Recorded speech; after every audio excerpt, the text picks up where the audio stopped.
I was a wayward child with the weight of the world that I held deep inside. Life was a winding road, and I learned many things little ones shouldn't know. But I closed my eyes, steadied my feet on the ground. Oh my gosh, thank you, Mimi, so much.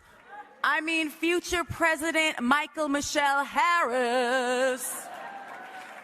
Okay, before I get into this, I just want to say this prompter thing, I predicted it. And when it was going on initially, I was like, this is why I have cue cards, and this is what I did. Because I was watching Reese Witherspoon and seeing, like, in her speech, I'm totally off book right now, whatever, I'm just gonna say it. And it's like, I was like, well, I don't like those kind of prompters. Why can't it be the prompter that's just Jennifer, do you know what I mean? Like, why couldn't it be the one you read that's right in front of you? Oh, Lord. Okay. I'm just gonna get into this. And I'm going to trust that these prompters are going to work, so I'm taking a leap of faith by putting these cards down. If I need them, darlings, just don't be angry. Okay, I actually don't need prompters for this part. I was a wayward child with the weight of the world that I held deep inside. Life was a winding road, and I learned many things little ones shouldn't know. But I closed my eyes, steadied my feet on the ground, raised my head to the sky, and the times roll by. Still, I feel like that child as I look at the moon. Maybe I grew up a little too soon. Good afternoon, powerful women. And all those who are here to support us. It really is such an honor to be here with all of you. Congratulations, Aquafina, Bree, Dana, Jennifer, and the legendary, incredible Shaka Shaka Shaka Shaka Khan. It's really interesting, these monitors. You like reading backwards and then you're reading forwards. I don't know, I'm just going with the narrative of what's been happening tonight. Thank you, Variety, for creating this gorgeous moment where we can all celebrate and inspire each other. Today, I want to focus on the children in the room. Every little girl living inside each of the amazing women here. What I just read to you, or actually what I was, reciting to you, were the lyrics from my song, Close My Eyes, that I wrote for my album, Butterfly.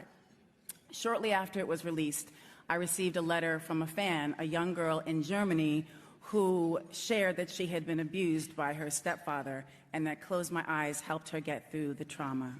Her letter touched me because I wrote that song from a very real place. I wrote it and many other songs to work through my own trauma. I wrote that song for all the children who saw things they shouldn't see, who were forced to grow up too soon. When I was a little girl, I would go on walks alone and come up with melodies and words and sing to myself. Writing songs and singing were my escape. It was my release. It was how I survived. And it still is. My mother was a gifted opera singer who was also a bit bohemian, if you will. She sent me to a publicly funded sleepaway camp because we didn't have any money, and it was a total nightmare. I would elaborate more, but we'll all be here till dinner.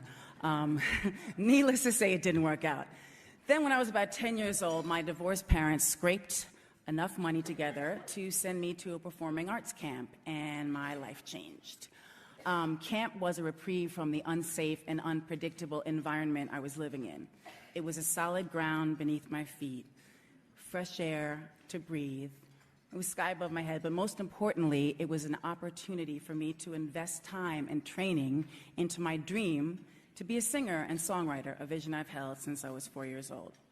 Being around other kids who shared my passion for music and having professionals who nurtured us and saw us as serious artists gave me the support I needed to pursue my career full on at an early age. Going to camp was an incredible learning experience. I performed in a production and even got a leading role as Huddle in Fiddler on the Roof. I was thriving until the racist choir director saw my black father, and then I never got a leading role at that camp again, but that's another luncheon. That's a whole nother luncheon. It's been said, it's hard to be what you can't see. Camp MARIAH is a career awareness camp, giving kids the opportunity to see what they can be, and it provides direct access to people doing all kinds of wonderful things with their lives. People across all industries and backgrounds share their journeys and stories of success with inner-city kids who come from impoverished backgrounds. This camp empowers these children with the knowledge that all things are possible.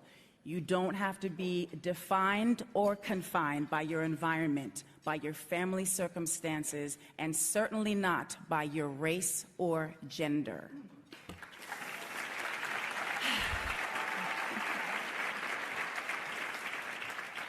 Oh, God. I started this camp 25 years ago, and if you don't see what an accomplishment that is for a 2-year-old child...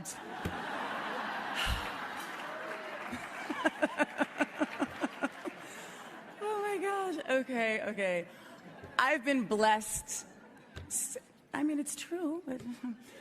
I've been blessed to witness thousands of kids have a space to breathe, run through fields of green grass, and believe in who they can be. And that is one of the greatest honors of my entire career. From my first Christmas concert fundraiser at St. John the Divine in Harlem in 1994 to prima ballerina Misty Copeland joining me at camp just a few months ago, to the many camp counselors, the administrators, the kitchen and maintenance staff. It takes a village to run a camp. And I'm so thankful for them doing the day-to-day. They are the real heroes of Camp Mariah.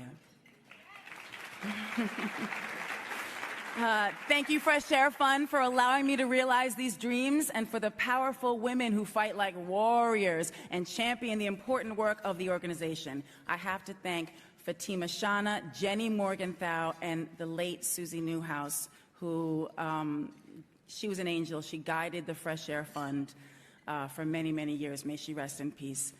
I'm grateful they have blessed not only my life, but the lives of more than 15,000 wayward children for the past 25 summers.